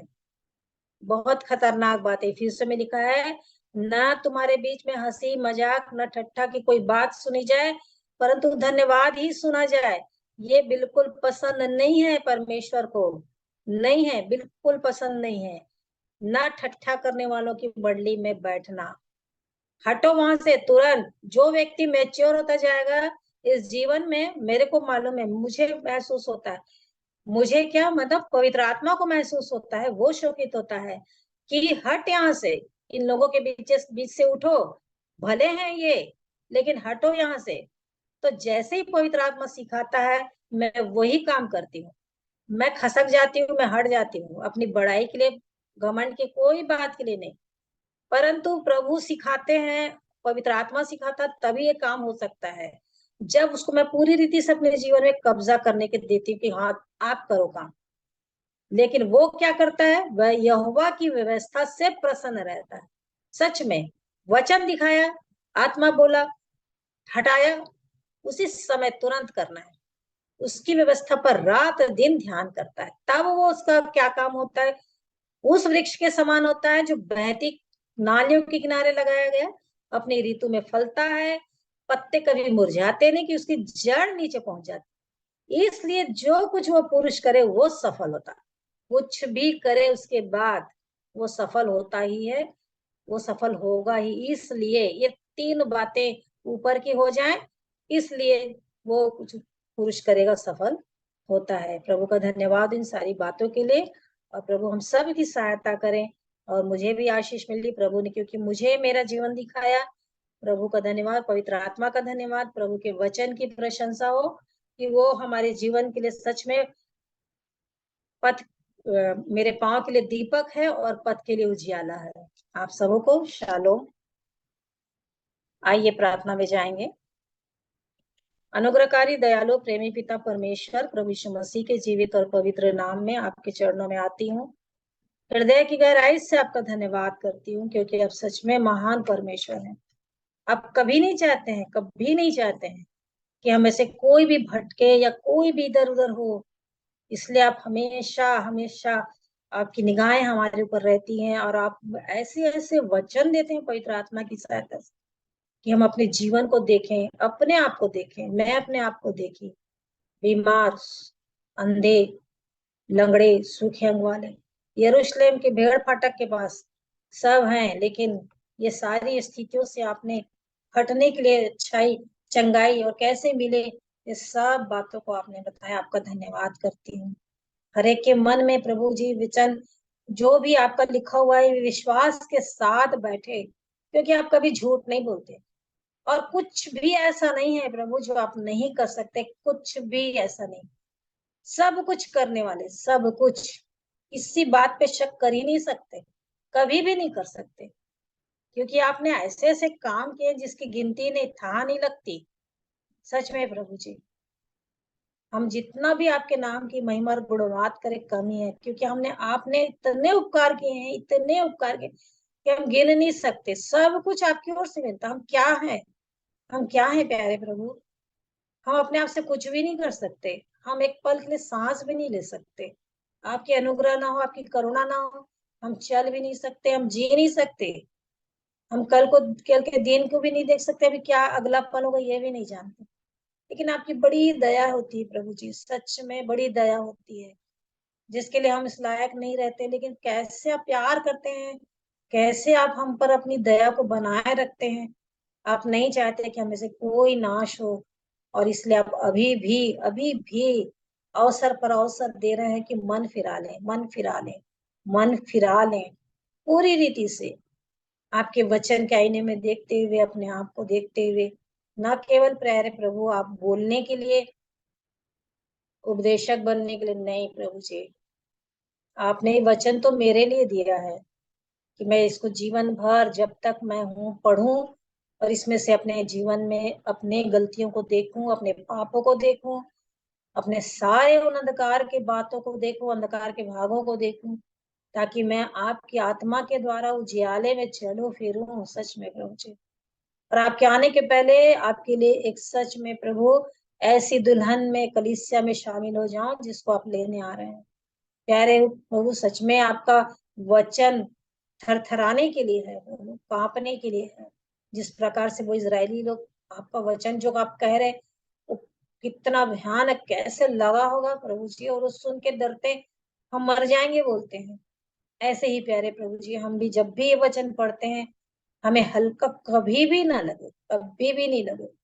वो जो जीवित है, पवित्र है, प्रबल है, दोधारी तलवार से भी चौका है, हमारे गांठ गांठ और गुदे गुदे को वार पार छेदता है, हमारी मन की भावना और विचारों को जांचता है। सच में प्यारे पिता प्रभु यीशु मसीह, धन्यवाद हो, आपने उस पवित्र आत्मा को दे दिया, और जिसकी सहभागिता से हम इन सारी बातों को समझते हैं, और उसकी सहायता से हम और अधिक और यीशु मसीह आपके पास आ जाते हैं, और जानने पाते कि मेरा यीशु मसीह कितना प्यारा, कितना महान, कितना अधिक मुझसे, हम सब से प्यार करने वाला है।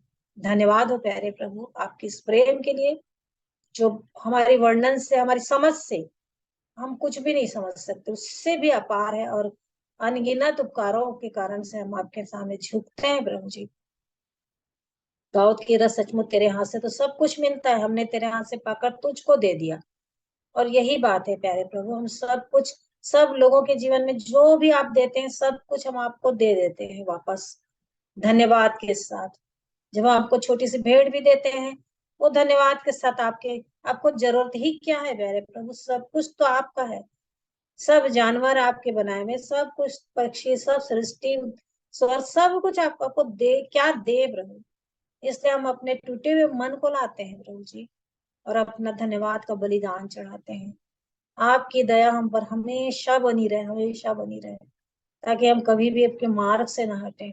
हमें मारिए लाठी से, चाहे कोड़ों से, चाहे कैसे भी ताड़ना से, चाहे वचन की कसौटी में, चाहे प्रभु जी बेड़ियों में, कैसे भी मनुष्य की तरह जैसे अपना केल डाल के लिया, कैसे भी कुछ भी करिए प्रभु, कुछ भी करिए, कुछ भी करिए, लेकिन आप अपने ही राज्य के लिए बना दीजिए, यही बना दीजिए। हम कोई भी प्रभु जी किसी भी बात से इनकार नहीं करेंगे प्रभु जी। इस मिट्टी से सारे खूंट कटारे कट कर पत्थर सब निकाल दीजिए, मुलायम बना दीजिए, और अपने लिए पात्र बना लीजिए, ताकि हम आपके काम आए।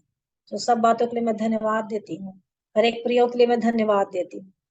अपने शगर भैया को भी याद करते हैं, उनके हर एक तकलीफों को प्रभु जी, जो फिजिकल, मेंटल, स्पिरिचुअल रीति से उन्होंने कहा, सब कुछ यीशु मसीह के नाम से ठीक हो जाने गए।